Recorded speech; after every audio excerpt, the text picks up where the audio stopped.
I believe that the nation should commit itself to achieving the goal before this decade is out. No single project will be more exciting or more impressive or more important, and none will be so difficult or expensive to accomplish. This is what President Kennedy said in 1961 about going to the moon, and we believe those same words equally apply to providing more quality education for our young children. The words and the sense of urgency behind them are exactly the commitment and the sentiment that is needed right now to care for the young children in our nation.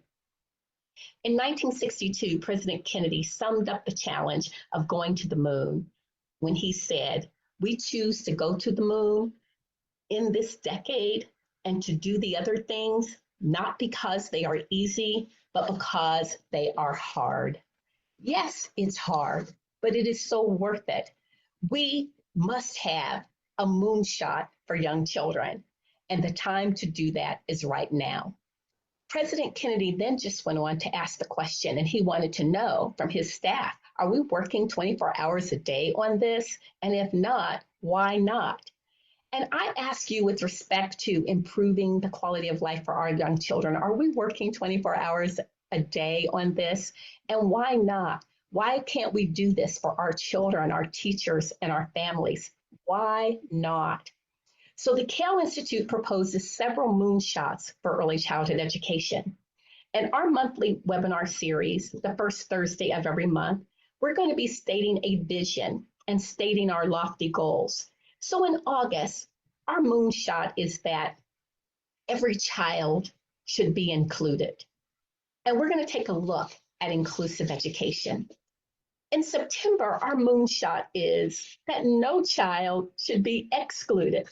And we're going to take a look at practices that we can use to effectively ban preschool expulsions and help every child to be excel in his or her setting.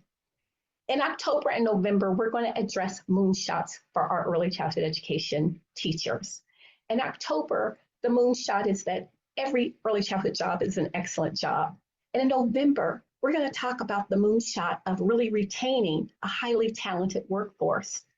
And we're going to wrap up our moonshot series in December by envisioning that we are doing everything we can to honor every family.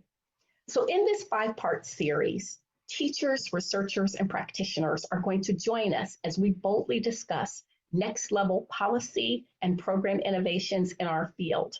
So don't miss this impactful CAYL Catalyst webinar series as we come together to envision moonshots for our children, for our teachers, for our families. And we are going to think together about timely, relevant, and immediately actionable solutions that can propel us toward this giant leap of progress for our children.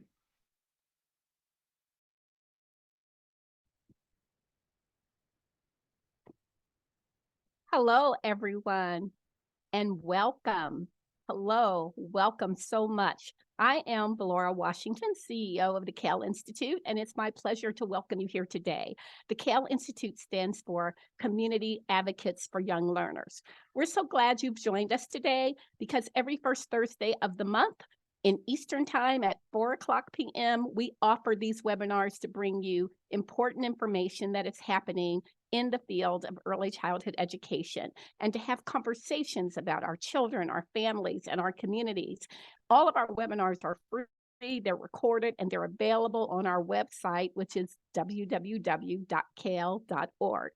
CAYL is guided by 5 principles in all the work that we do. These principles are the power source we use as we work to achieve our vision that we live in a nation where all children have the right to high-quality early childhood education, and it's embedded in public policy, professional practice, and family engagement. Achieving this vision might seem like an inconceivable moonshot, a far-off, lofty goal that's going to require a monumental effort.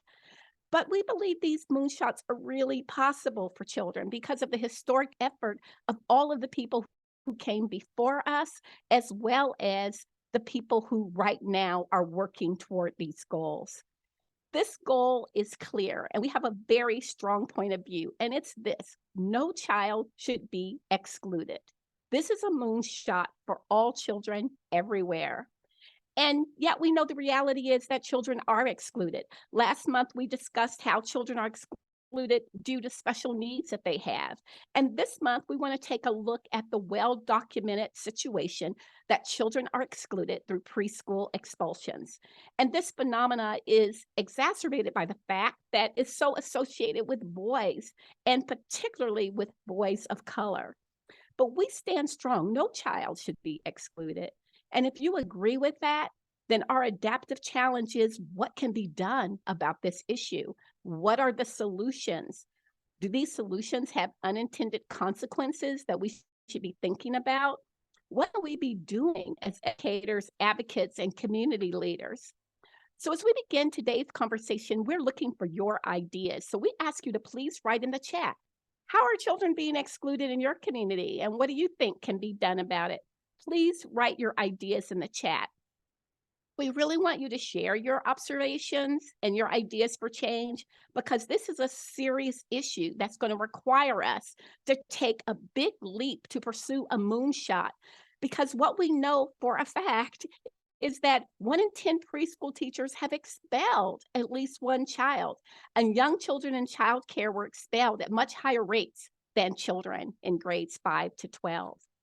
So one factor stands out very strongly, and that is the strong relationship between expulsions and young children, especially Black boys, and the impact this has on the Black community and the impact it has on all children. This situation is so alarming. It is very alarming, and the consequences of preschool expulsion can be so deleterious that all of us as educators have to pay attention to it. Write in the chat: what do you think about this?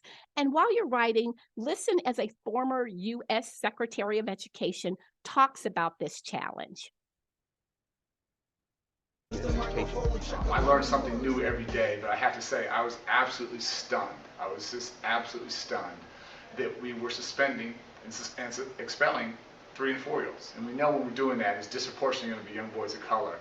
And so, as you saw, Eric Holder and I, the Attorney General, put out very clear guidance of trying to move, challenging people to move away from zero discipline policies, zero tolerance policies, and figure out if a 3-year-old or a 4-year-old has a couple issues, let's help them, let's work with the family, let's do something.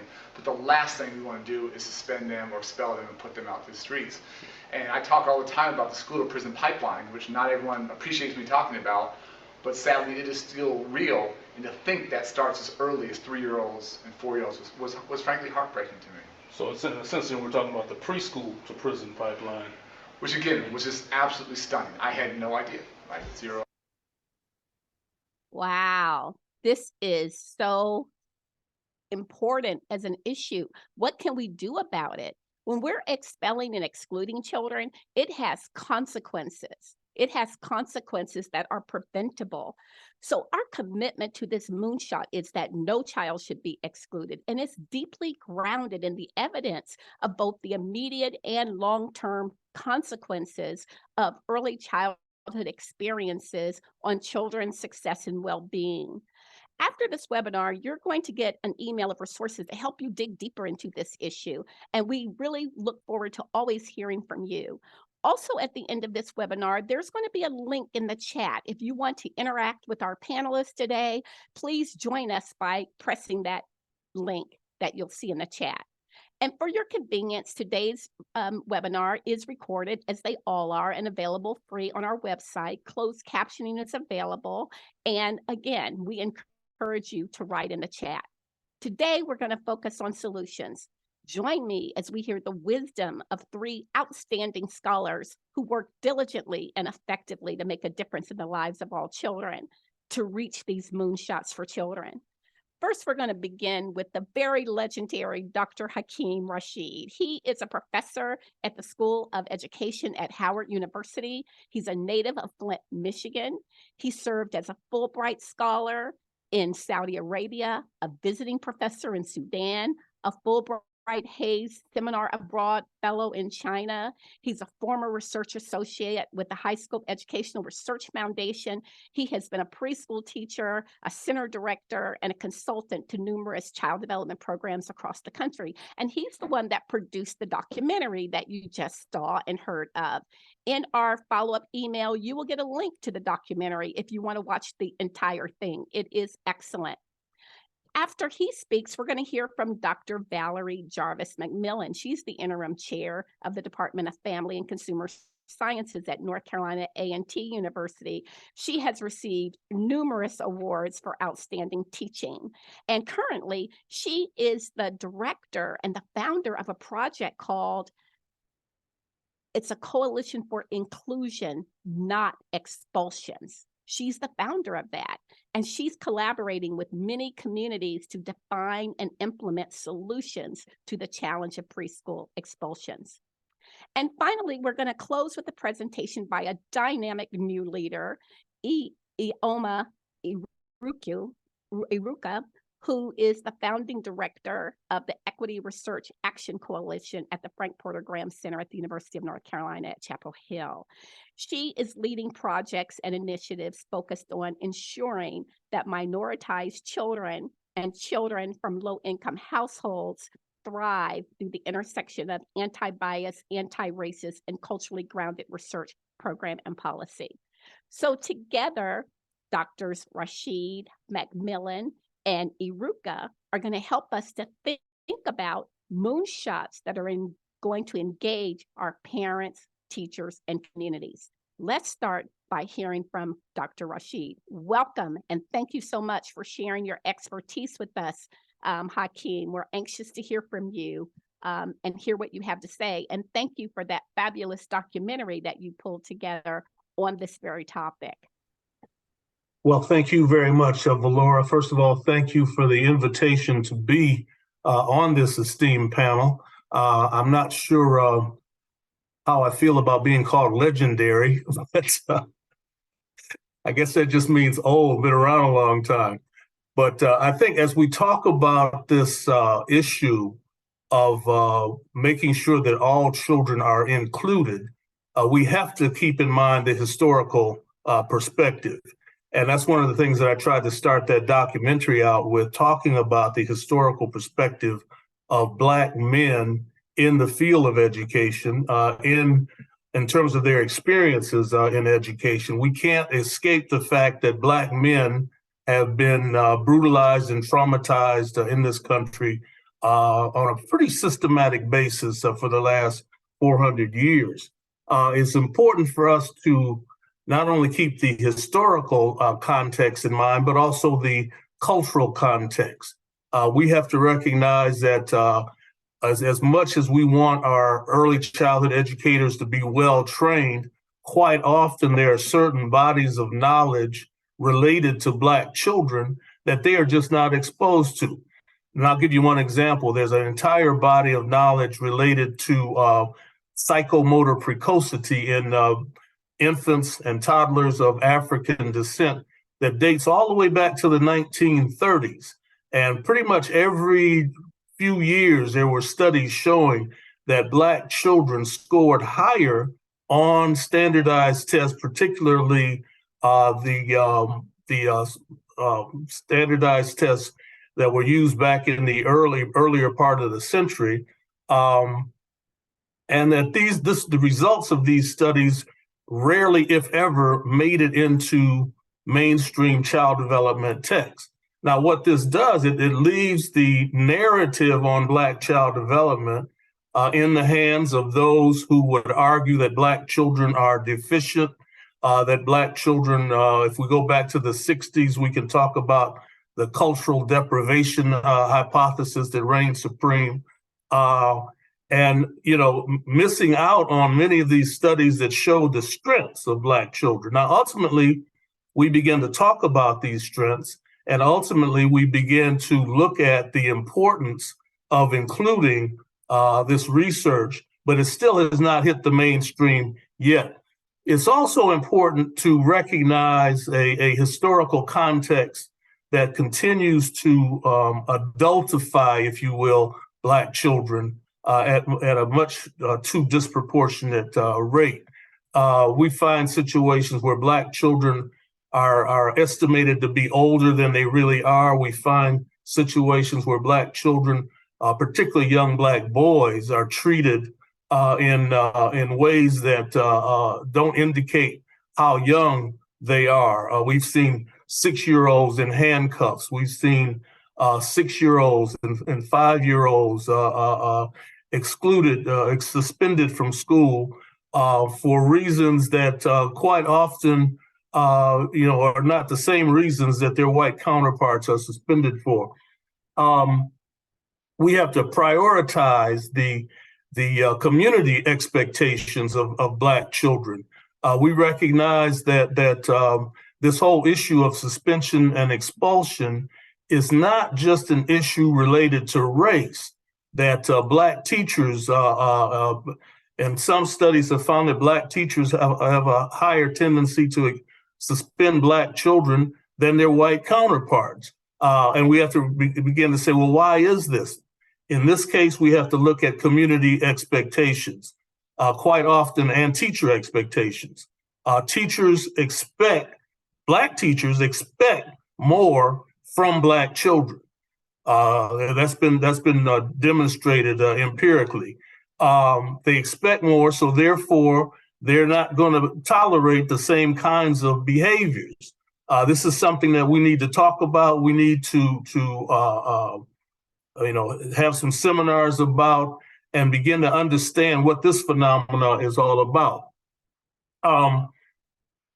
One of the things that we have to keep in mind is that just talking about high quality early childhood education is not enough. And I'll give you an example. When I worked at the High Scope Foundation many years ago, I won't say how many years ago, but many years ago, and I had a chance to do some of the work on the Perry preschool study. One of the things that I was tasked with was doing the beginnings of some case studies on some of the kids that had gone to the Perry preschool. So one of the things that I did, I went into the state penitentiary, and I went into the state prison for the criminally insane, and I interviewed young men who had actually gone to the Perry preschool. They weren't in the control group. They were in the experimental group, the group that went to preschool, to try to understand what was it that was going on. And we saw a variety of issues arise, whether it be parental involvement, peer pressure, neighborhood pressure. We've got to address all of these issues as we begin to take a look at what really constitutes high quality early childhood education. These challenges, the moonshots that we're talking about, all of these moonshots are interrelated. We can't talk about expulsion and suspension without talking about curriculum relevance. We can't talk about curriculum relevance without talking about the training of teachers and making sure that we do have a highly trained workforce, but a highly trained workforce that is steeped in a knowledge of the children and the communities that these children come from. So therefore, when a teacher goes into a preschool classroom and sees a group of little Black boys, they don't see people who are destined to be failures. They don't see people who are destined to be part of that preschool to prison pipeline, but they actually see children who have genius within them, children who we should have high expectations for, because when they come here, they are not unmotivated. When they come here, they are not behavior problems. We have to recognize that all of these children have potential that can be realized in a variety of different ways, but we have to, again, have those high expectations for children.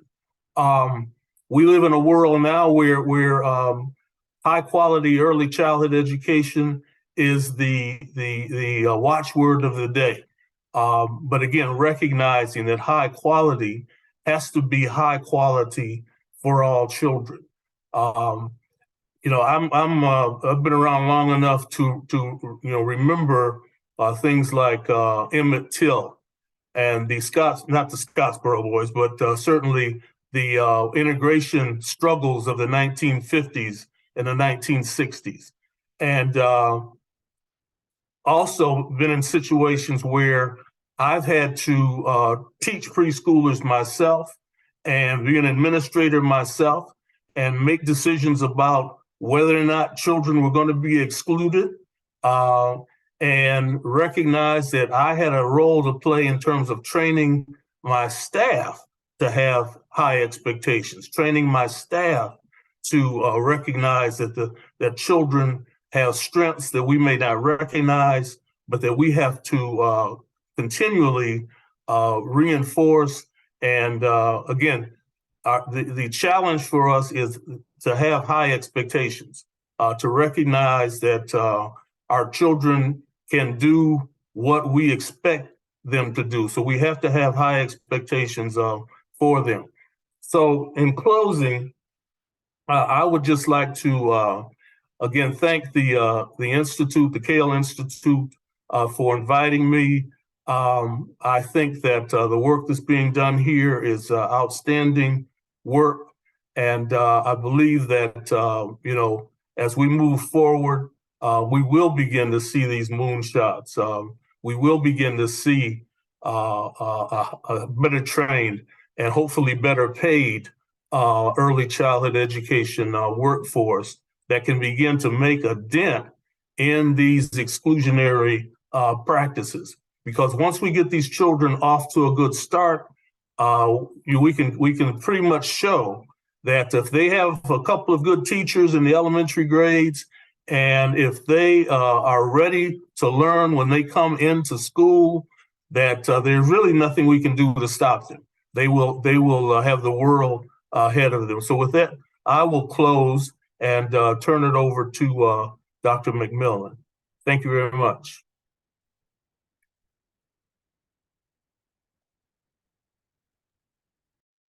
Thank you so much. You have set the stage for us. So thank you so much. I would like to sort of give us a snapshot of the vision of how things could be better for our children in early care and education, and particularly for our Black boys and other children of color that are being cared for, educated, and supported by our early childhood workforce. I would like to share with you a journey that I am going on with some amazing persons within the state of North Carolina who have challenged themselves to tackle this issue of suspension, expulsions, and exclusionary practices in early care and education. And our center state is North Carolina, so we're focusing on a solutions-based approach within the state of North Carolina, tackling the issues of suspension, expulsions, and exclusionary practices. And after we have completed a deep dive into this issue and hopefully gathered some data on some solutions, then we'll share that information with others, partners in other states who may want to replicate some of the work that we're doing within the state of North Carolina. So our solutions base is to tackle this issue.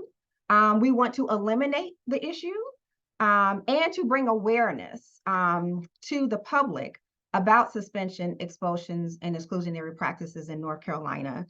Because believe it or not, there are many people that are not even aware that we have some of our most vulnerable population of children around the ages of 3 and 4 that are having a very difficult journey when they're just getting started in an educational, organized setting for them. So that's a very, very terrible thing.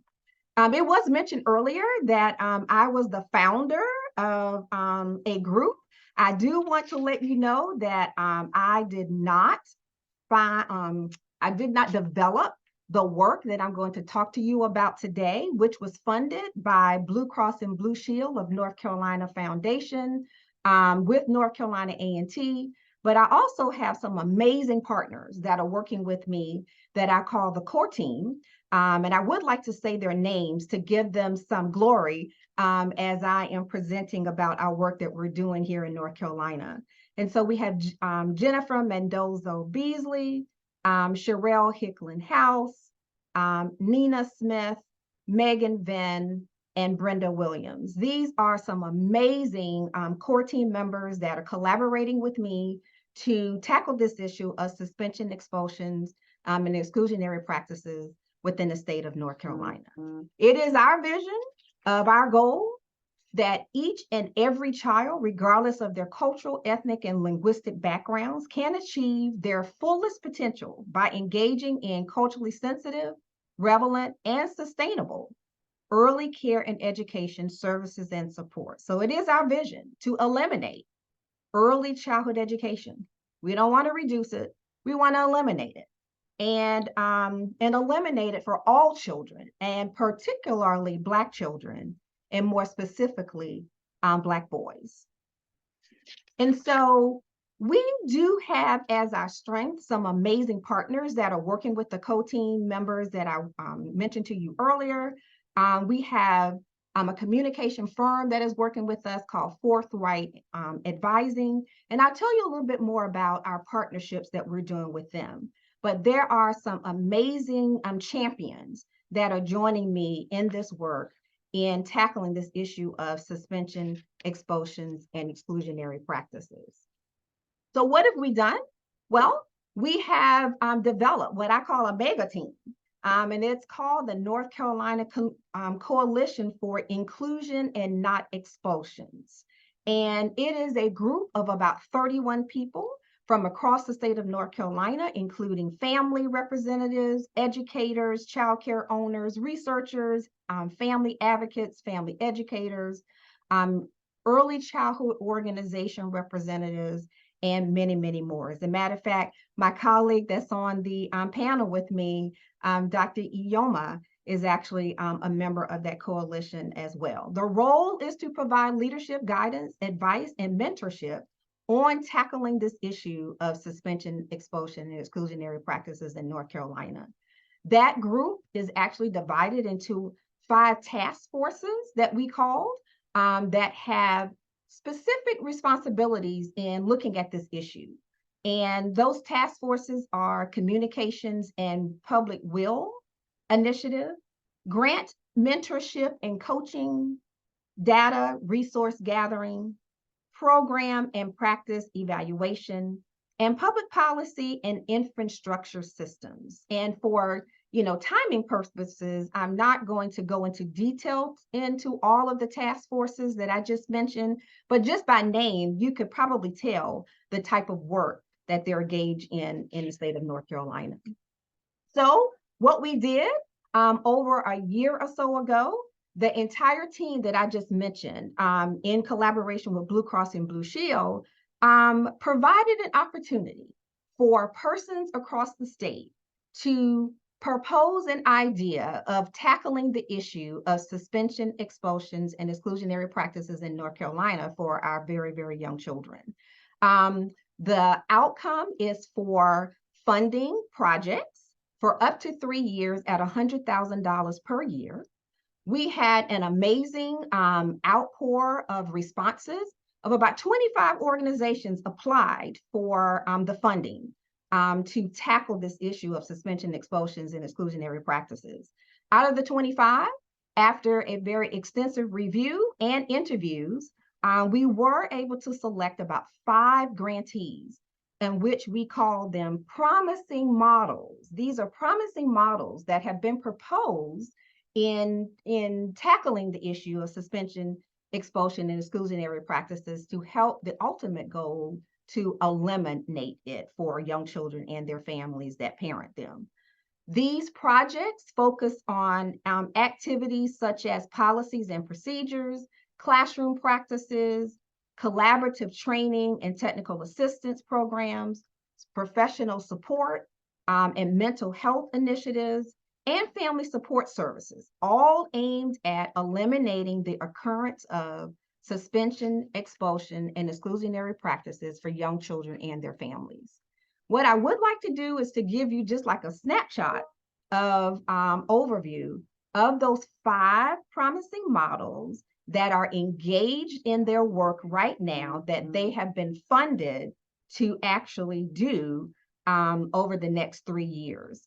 And so I will say them by name. Maybe some of them have joined us today, so this is like a great spotlight for the work that you're doing. So Educational Equity Institute is partnering with a Smart Start agency in their county in the southeastern part of the state. And they're looking at co-designing a model in which they will engage in some intensive training to their staff and with other partners, which will be grounded in deep understanding of racism, bias, and systems change in that particular county. I can't wait to see the outcome of that particular promising model. Thank you so much. Another one is Empowered Parents. They're collaborating with a group called We Are, and they're looking specifically at anti-racist curriculum within their promising model. Another model is called Truth Education Foundation. 2 amazing women are doing a deep dive into looking at anti-bias framework that they are piloting in a county in the state of North Carolina. There's another group called Village of Wisdom, and they are looking at a framework that they have entitled Black Genius, which is grounded in about 150 listening sessions that they have completed with Black families and have been shown to improve learning outcomes for Black children that are culturally affirming practices within their particular area. They're focusing on partnering with families and other community partners in that early care and education experience for the children that are there. There's another promising model called the YMCA of Asheville. And this particular promising model is focusing on strategies at providing staff training around racial justice, trauma-informed practices, and family support, as well as trying to have a better alignment of teacher-student or teacher-child ratios. So we're extremely excited about these promising models. They are in the thick and in the depth of implementing those models right now across different regions of the state of North Carolina. And so I hope at some point in time that we'll be able to share some of the outcomes of these promising models that are focusing on eliminating this issue of suspension, expulsions, and exclusionary practices for young children and their families. And so I think I am out of time, and I hope I didn't go over time. And at this time, I am going to turn it over to Iheoma. Thank you so much, Dr. Valerie McMillan, for passing the mic. So humbled and excited to be part of this just amazing gathering, which is actually really necessary as the school year starts. And of course, being the mother of 2 inquisitive and lively children, as I call them, this is, for me, a personal and professional issue. But first, I just want to thank Dr. Valerie Washington for all that she has done in creating safe spaces, communities, and organizations, and just pushing us to do better for our babies and really having this moonshot goal. To me, you know, she does excellence in many, many ways. And of course, thanking the CAYL Institute team from Elizabeth, Kelly, and many others.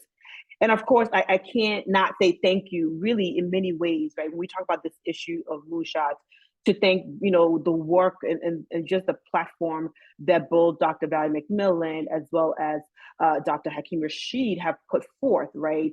And it should not be lost on us right here that these 2 esteemed leaders of excellence are at our HBCUs, right? This is the institutions that really craft who we are, our children, our communities. And so they understand the issues from a historical, a personal, professional, and community level. And they're likely to see the students who have felt the long reach of harsh and unfair punishment and exclusion since they were children. So to me, it's just an honor to really be on the same stage with them. As I sort of, you know, begin my remark, I also want to really make sure I shout out the National Black Child Development Institute, really one of our premier civil rights organizations for Black children and families, And note that really in October of 2017, sometime in 2017, I should say, that they actually had a campaign called Delivering on the Promise of Effective Early Child Education for Black Children, eliminating exclusionary discipline and concentrating on inclusion. And so I was honored to be part of this work, and you'll get all the links to what that work showed. And you'll see that the issue, this fight for really not even just address exclusion, but ensure inclusion is one that clearly many of you have been part of, and still clearly we know is critically important. But I want to really start my remarks really by recognizing the work and the heavy lift that early child education professionals are doing every day with our young, brilliant, and gifted babies, while they themselves remain unprotected, undervalued, and undersupported, right? So any of my remarks is not to be taken as castigating them, because I know how much they give of themselves, their wealth, their health to our children, families, and communities. But we know, especially with all that's still happening with COVID, a country focused on sort of anti-woke and sort of performative acts, and also one that's really about performing equity rather than doing it, we know that our workforce is completely stretched to the brink. So I want us to sort of recognize that larger system. And we also have to recognize the issue of suspension and expulsion is an adult problem and not necessarily a child problem. Yes, we recognize that yes, some children have challenges that need more intensive one-on-one support for their emotional and behavioral challenges. But what we're talking about here is that groups of children, Black children specifically, Black children, Black boys, and arguably actually in some instances, Black girls actually, if you compare Black girls to Latina or Native children or biracial children, they're actually suspended at a much higher rate. But either way, we know that we have to recognize that we have to tend to the issue of expulsion and suspension writ large. And I just want to flag that in the Black Child National Agenda that I co-authored with NBCI in late 2021, one of the 10 policies that we flagged as critical for America to really deliver on its promise to Black America was to really address harsh and unfair discipline by banning all exclusionary practices and policies, which we know are disproportionately used against Black children. And really what it does is it undermine your sense of safety, it undermines your sense of self, and you undermines your sense of value. Like it really just undermines really who you are as a human. And we have seen examples of these bans from the federal government, from HHS, Department of Ed, but also to various states like California, Connecticut. But I want us to recognize that that's a start. It is not the end line, right? It is not a magic bullet. So we do know, at least start with let's ban them, but let's continue to actually do the work. And we also have to recognize that the issue of sort of suspension expulsion and really the larger issue of exclusion is multi-layered. And we have to actually begin to address the elephant, or as I say, the elephants in the room. And I will argue it's anti-Black racism and bias on many levels, right? And so to me, when I think about what are some of the large policies, right? Because that's my job right now in this panel, is to kind of say, what are some of the policy sort of responses that we need to sort of coalesce around? And so I'm going to just flag a few things. Now, there's many, many things I could talk about, but I want to sort of make sure that we have time to really engage together and really, really move this work forward, right? And really try to get to that Moonshot goal that Dr. Washington and the CAYL Institute has put forth. So I would say first and foremost, we have to ensure that Black children's civil and human rights are being honored, right? In the end of it, children don't have voting power. So they're like, oh, yes, right? But they are human in of themselves. And so we have to honor that. And so we know that the issue of civil rights in particular is what many Black leaders and others fought for, risked their life, their whole family life to ensure equal access to education. And we see that being stripped away in many ways, from the over-policing of our children inside and outside the walls of learning settings, the banning of books, and really even the teaching approaches that heals and affirms our children, and creating policies that basically strips funding from childcare, public schools, and other social services, right? So in the end of it, we have to think about how do we ensure that Black children, their full human rights are completely honored, and we have to fight for that. So this means that we have to have access to affirming and inclusive settings that engage families authentically. Don't just call me when you got something bad going on, but really engage families from the get-go, right? engage in culture responsive and positive guidance, right? And I probably push it to say anti-racist and anti-bias culture responsive practices, and attending really to children's racial identities. In the end of it, America wants to be sort of this, colorblind nation that it is not. It wasn't built on colorblind. And so you can't try to do that now when you have not actually recognized my humanity or the humanity of our children. So we have to really think through how do we make sure that we have culture responsive practices and positive affirmative guidance, right? If it's about behavior issues. How do we also make sure that teachers have age appropriate and high expectations? We continue to see that teachers view Black children specifically as older than they are. So if you think a 3-year-old looks like a 6-year-old, then your expectations, if they were 6, make sense. But if they're really 3, it does not. So we have to make sure that teachers and the biases that we have fed about Black people specifically is not permeating the workforce, whether the workforce is white, Black, because in the end of it, we all drink the same white supremacy Kool-Aid. So we're not immune from that. And then, of course, we have to continue to use and incorporate trauma-informed practices and services. Again, not easy, it's easier said than done, but that we need to do that. And then we have to also ensure that children have access to early intervention and special education services, right? So if we think that children are starting to have challenges or issues early, we have to make that available. But oftentimes we find that Black children are less likely to actually get identified and then actually get access to services at the level that they need and it's appropriate for them. So that's the first part, human rights and civil rights. The second really is really about ensuring that the early care education professionals, which is what they are, professionals, not babysitters, are valued, well compensated, and supported.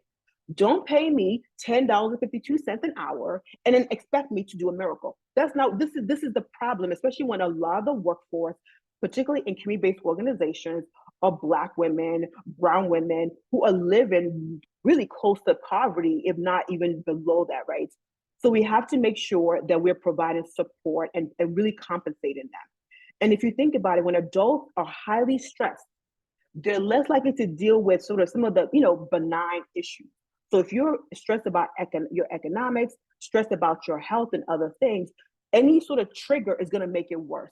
And you're likely to lean into your biases, and we have data to support that. And so we have to make sure that we're really supporting the economic and the health in many ways of our early childhood providers.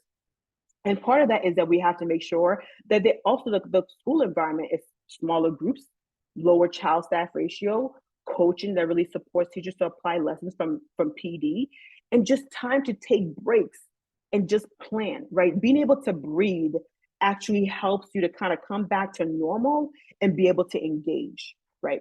The other part of supporting our workforce is to make sure that we really support them and engage in anti-bias, anti-racist culture responsive practices. In the end of it, many educators from across the board of early childhood to K-12 never get anything around biases, never get anything around racism, or even what does it mean to be culture responsive. So if you don't have any of that kind of background, how can you actually help my children or children who look like my kids actually be able to thrive in a world that hates their skin and hates who they are, right? We have to just acknowledge that. And in a recent book that I released with colleagues in June called We Are the Change We Seek, Advancing Racial Justice in Early Care Education, we really provide some practical ways to do this work, but also recognize that this work is not easy. It is not for the faint of heart. And we have to challenge our own self as we also do the work externally. And of course, we have to provide wraparound supports and mental health services for both educators and children.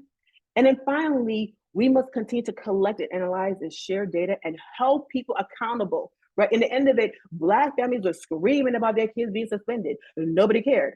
And then the data came out, they're like, oh my goodness, right? So we have to continue to make sure the data is clear. It captures self-expulsion, as somebody noted in the chat, right? So we have to make sure the data begins to also show disparities by race, by gender, by social class, by ability. We have to be able to disaggregate that. And we have to make sure the data is used to hold people accountable, but also to support continuous quality improvement.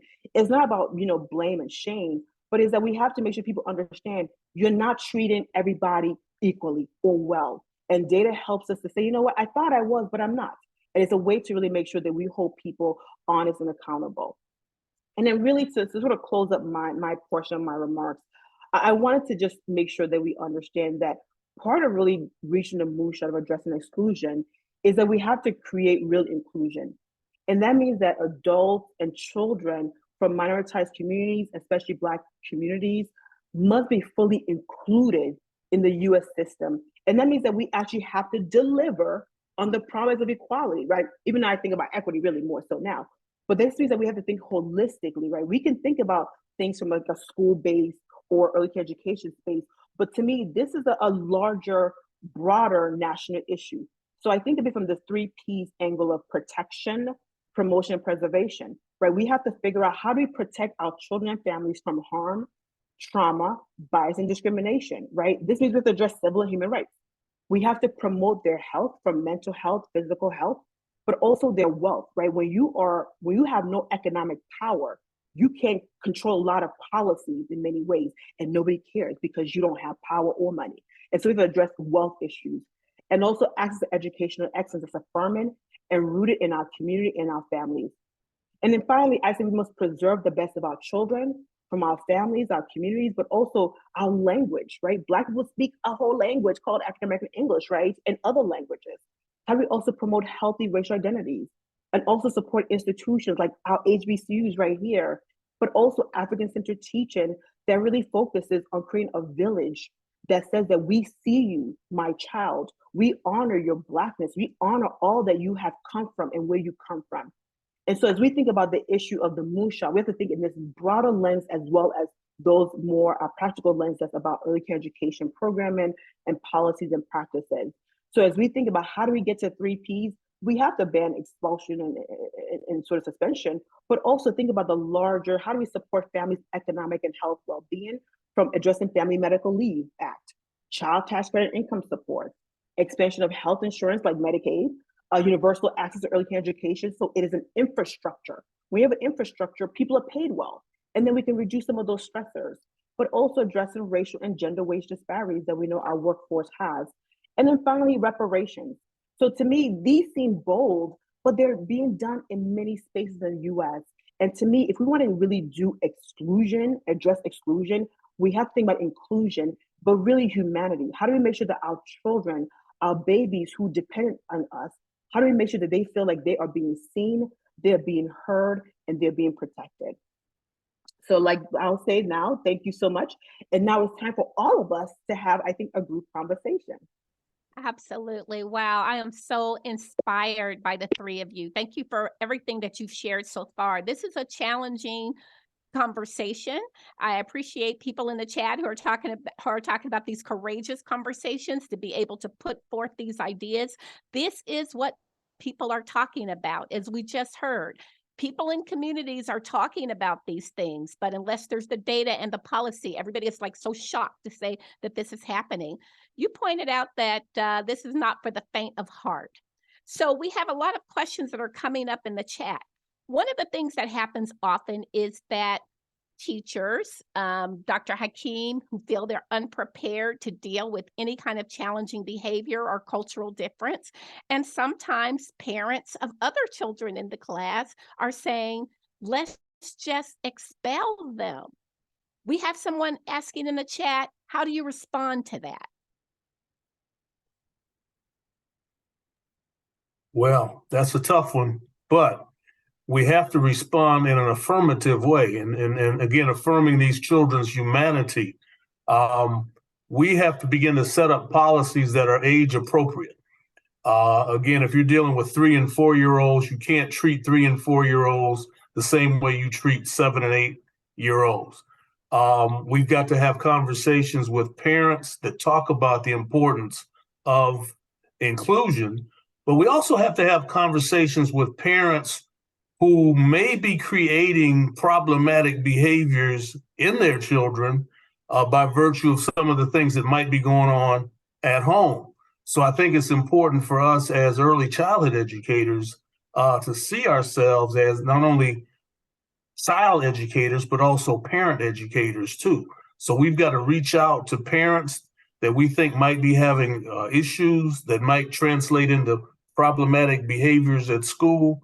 But we also have to make sure that we reinforce this notion of inclusivity and let people know that, yes, these children are going to be here, and we're going to do the best we can with them while they're here.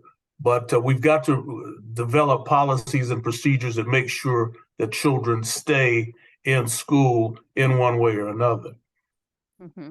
Yeah, the preschool to prison pipeline is a really real phenomena. It is not a it's not a made up thing. It's a very real thing. You talked about in the Perry preschool, which we all know about. The Perry preschool is one of the most famous studies that has ever been done about the success of early childhood education. Yet you're talking about children who were in that program experiencing this phenomena. Absolutely. I think people are not aware of that. Dr. Washington, can I just add something really quickly to just briefly to that conversation? I mean, I think right, the issue of if a parent is other parents, say a kid is having a challenge, and other parents like, oh my goodness, my kid got hit, bit, and all that, kicked them out. And I think that's a practical reaction. And for a child care provider or owner, you want to make sure that your parents are happy and they keep paying, especially if you want to keep your business thriving. I think exactly part of what we have to continue to figure out is how do we actually talk with families and share with them about children go through developmental stages, right? And if we don't make sure that we're really engaging with families in ways, because it could be you, it could be the same parent who wanted that kid kicked out next semester is your kid, right? So I think we have to just, really have some really open dialogue that yes, you want to make sure your kids are safe, right? But also know that kids are dealing with a lot as well, right? Kids are dealing with so much on so many levels. And so how do we actually have these community-wide conversations about is not so much the child, they may be responding to an environmental stressor, right? Whether it's at home, but it could be in the actual program. So I think it's important that we really have these open conversations about there are child behavioral developmental things that happen, like biting and kicking. That's just the nature of it. And I think we sort of blow up some things that should not be because we don't have just these real practical conversations. And then figure out how do we make sure the classroom is safe and fun. I totally agree with that, Dr. Iheoma. I do think that we just have to jump in and don't be afraid to have the conversations, because I think some early educators and families on both sides just fear having the conversation. And so I think early educators have to make sure that they, jump in, have a deep dive, apologize early on, have the conversation, and from the start, don't do the blame game. It's not the child's fault. It's not the family's fault. It's not the educator's fault, but it is everybody's responsibility to come together to try to figure out, what is the root of a child's behavior that seems to be challenging and no one can deal with, or, some family functioning that may be impacting the child's journey that's different than someone else's, who family functioning and home environment may be a little different. And so I think the first thing is for people to kind of get over the fear, have the conversation. We got to have it because we know right now it's not happening. But when they do have the conversation, avoid the blame game because it's no one's fault. Everybody is in it and we all need to come together and try to figure out, solutions to, each child. And I guess the other thing too is that all children are uniquely different. Each and every child is different. And so we can't treat every child the same. They are uniquely different. So we have to have clear understanding, respect, and appreciation for every child's educational journey and treat it that way. There's no cookie cutter solution to this issue of suspension, expulsion, and exclusionary practices, especially for, our Black and Brown children. And so, that's just kind of my take on that. Yeah, thank you for that. We still have people in the chat wondering how to deal with parents who are not supportive, how program owners, directors can find the resources. I mean, we all know there are programs and directors who want to do the right thing, who feel that the support isn't there. Iheoma, that's a policy issue. How do we get the system of supports for programs and for children that may need some extra help? Yeah, I think that's part of it, right? Right now we have a bifurcated or really scattered in so many ways system, right? And I will give credit to the federal government and certain states and localities that try to at least put more money into the system, whatever they may be, particularly during COVID. And some of that was used to either whether it's to address compensation or to provide more mental health support to both children, families, but also the workforce. And so we know some of that. But I think the issue is that we have not fully understood the issue. Like, we need to really come and understand the full issue of what exactly do our professionals need. They need mental health support, behavioral support. They themselves need to also address their own trauma. And one thing I didn't mention in my remarks is that we are starting to see secondary trauma. So think about an early childhood education professional, right? Children tell them a lot of things. Like, my kids probably overshare, right? So kids share a lot of things, great things, but they can also share really traumatic things. And that actually could impact the early child professionals in profound ways that we have never, ever sort of seen. And early child professionals saw a lot of things, especially in the height of COVID, and they're still dealing with that. And I think we haven't fully given the space to really uncover what those things are. So I do think we need some mental health support. I do think that we need to just make sure that we are creating an infrastructure in a way that says you are a professional, and as a professional, you are given access to benefits, pension, union, if that's what you want, all these other infrastructural things. Because as much as we want to give all this in-kind support, like mental health and coaching and PD, those are great. But if you're not actually adequately paying and compensating me so that I can make a decision about where I'm going to live, the food I'm going to get, then what we're doing is basically saying, we're going to pat you in the head and say, here's a couple of bucks.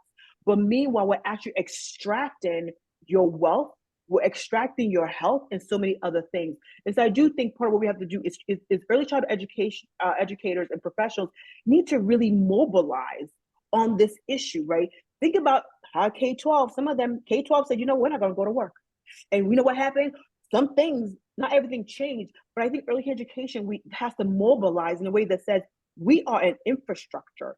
And if you cannot see us as critical to the economic engine and really provide coaching and support, because everybody wants to be coached and supported, continuous quality improvement where needed, don't beat us with a stick, provide some carrots, right? If we don't create more of this humanizing sort of systems of care of both the workforce and children and families, then it's always going to be this contentious and really traumatic experience for everybody writ large.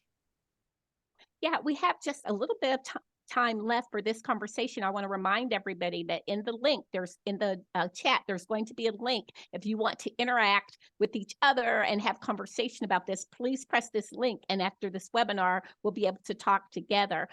As a final question, I want to just notice that all three of you are from higher education institutions. So what is the role of teacher education and higher education in general in preparing our teachers and our staff to address this issue of expulsions? Well, I'll take a first crack at this. I think that we have, first of all, we have to recognize the current and historical limitations of teacher education programs.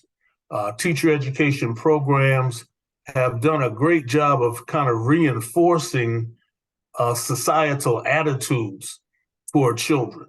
We've got a situation where teachers in training, teachers coming into a teacher training program, they're taught about Eurocentric history, they're taught about Eurocentric social sciences, they're taught about Eurocentric philosophy. So by the time they finish their program, and then when they take their child development course, they're taught that the normal child is the normal white child. Okay, so you've got all of this coming to bear in teacher education programs. So there's a challenge to try to infuse, culturally responsive curriculum, culturally responsive perspectives on child development. That's where our challenge is, to try to infuse this notion of cultural responsiveness, cultural awareness into the teacher education program. If not, we'll have we'll just keep perpetuating things from one generation to the other. Someone did a survey a few years ago and found that teachers, for the most part, are just as racist as the general population. Now, that's a shame. What that's saying is that teacher education is failing to uproot one of the critical diseases that our society has experienced for the last 300 or 400 years, and that's racism and white supremacy. And if teacher education can't uproot that, within its candidates, we have a real problem. I could go on, but I know we don't have the time. Yeah, I just want to kind of jump in just for a little bit. I do think that the teacher education programs that I'm familiar with, particularly in North Carolina and then a few others across the country, that, culturally responsive practices, teaching strategies are already integrated within teacher education programs. Those particularly in child development, early childhood education, it exists right now. And so I do think it is happening right now. Integrated throughout the curriculums and as well as through a course that students may have to take that focus specifically on that, but it can't stop there. When our teachers that are in the pre-service in our higher education programs enter into the workforce, that training has to continue. That engagement in conversation about culturally responsive practices that's relevant and sustainable for the children that they may work with, it has to continue. So I guess what I'm saying is that, again, I don't want to blame teacher education programs, because this is not an issue that we will have to solve alone. It's going to have to be those that are employing our teacher educators that leave our pre-service and go into in-service and working in the workforce. We all going to have to work together to make sure that we kind of, tackle some of the concerns that you were just talking about, Dr. Hakeem, and the question that you just raised, Valora. And so I do think that teacher education is addressing and preparing our educators to work with diverse children out there. However, there are some that are already in the workforce that may not have had exposure to certain training, relevant coursework, experiences that may be impacting and harming some of the children that they're actually working with right now. So unfortunately, we're going to have to wrap up this session. The purpose of this conversation was to help us begin to think about the challenge, the adaptive challenge we face in terms of making sure that we can achieve this moonshot, that every child can be included and no child can be excluded. I'm inviting you to join us at the end of this webinar by clicking the link in the chat if you want to be engaged in dialogue with us. As we think about